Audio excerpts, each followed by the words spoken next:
So I just got this new bag in from bookbags.com. The nice lady that is the director of operations, I believe, sent it to me so I could do this review.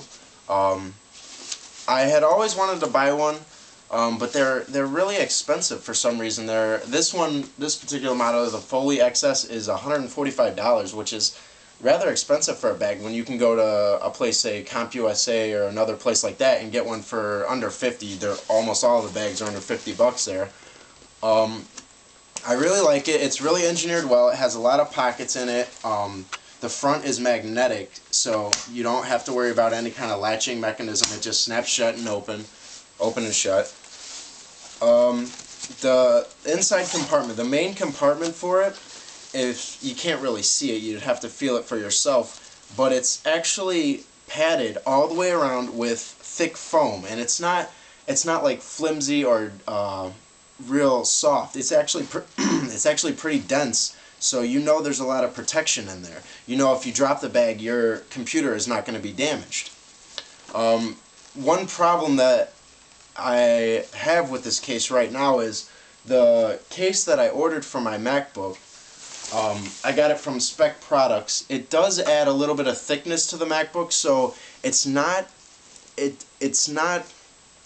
doesn't fit exactly inside the case. It fits, you know, but you have to squeeze it in a little bit more than I'd like to, and I think that problem will go away with time once the bag gets broken in, because I've only had this bag for not even 24 hours yet. It came in the mail yesterday.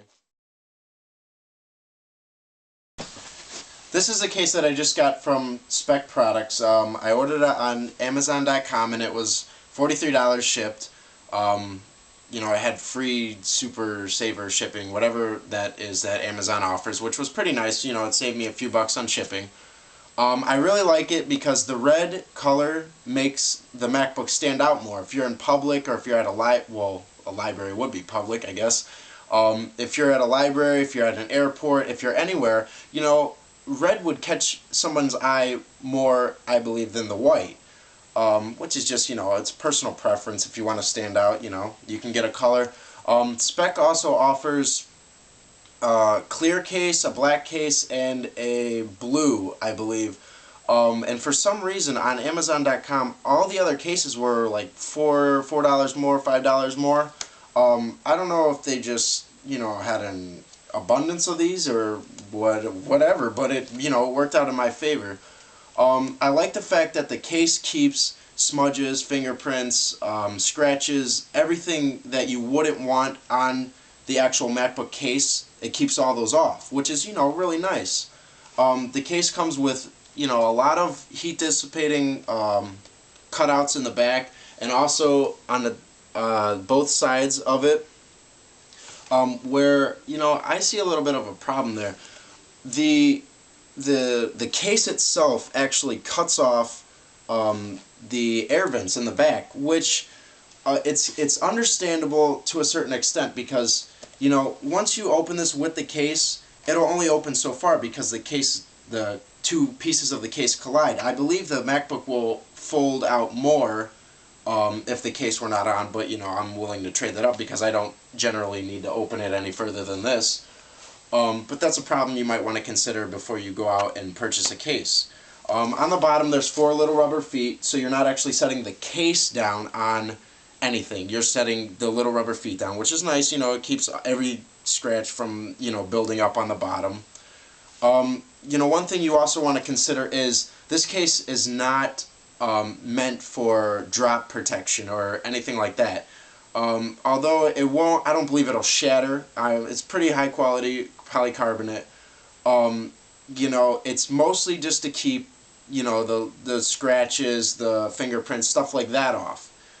Which, you know, is nice if you, you know, want to have your MacBook for a long time, or Apple computer for that matter. They also make these for the 15.4-inch MacBook Pro. Other than that, I don't know. I really like it. You know, it fits my needs. One thing you want to look for or want to consider is that when you plug in USB devices like a wireless mouse or anything like that, you're going to want to push a little bit harder to make sure you get a good solid connection, because the case does add like a millimeter of thickness all around. I mean, it's nothing, you know, it's not a problem to me at all. Okay, so in the last 2 weeks I've installed a few applications on my MacBook. I'm still in the kind of testing phase, looking for software that I like and software that I don't like. Most notably, I installed Xcode from Apple. It's a free Apple developer tool. I've been doing a little bit of JavaScript programming. I'm learning PHP and MySQL right now to add some interactivity to my website. I actually want to allow users to log in and create like a little profile for themselves, or you know, be able to send suggestions or comments or anything. So if you have any suggestions or comments, you can actually go to my website and send me an email right now, but I'm hoping to get the login and that up relatively soon. I've installed Skype, which I think is an excellent program. It's a great idea. I think once communities adapt more to the wireless wide area networks, the WAN, and you get like WiMAX, hopefully that'll get up soon. I don't know how soon though, because you know, convincing a city to spend millions of dollars to allow internet access for all of its residents is, you know, not an easy task.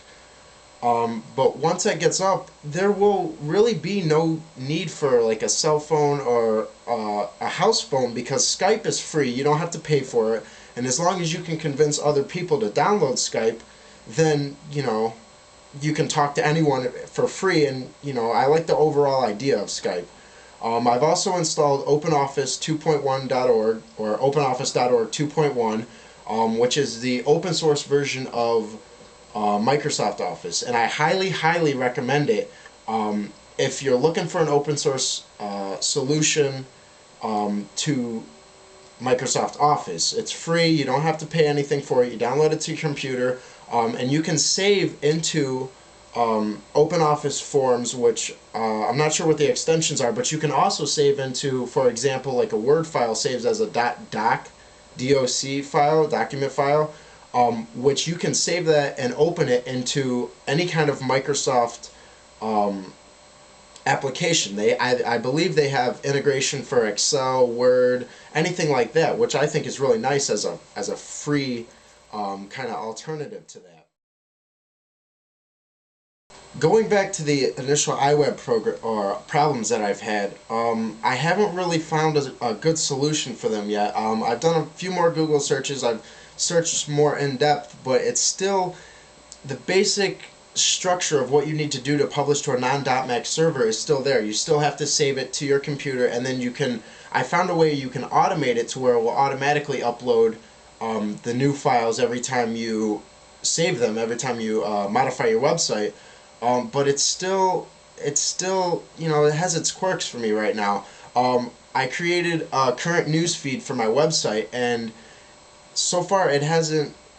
I can post them. I can post the new updates, like reviews and you know, any kind of written thing, and you can open them, but you can't subscribe to it using the RSS feed subscribe button.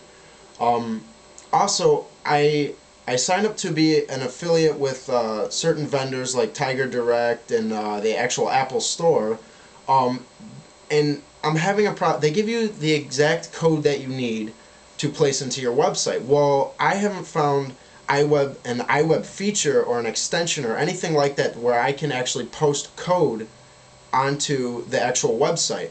I saved it and then I opened it in an open source program called Envu, which allows me to kind of modify the source code of the actual website, but then when I open it back into iWeb, it either doesn't show it at all, or it shows it and I don't have control over where images are placed. It's not click and drag like it is normally in iWeb. So I'm still looking for a solution to that. If anybody has one, you know, please feel free to let me know. You can email me. My email's up on YouTube. You can find it real easily. You can check out the site if you like. It's MobileJuggernaut.com. And you know, I find iWeb to be a little disappointing right now.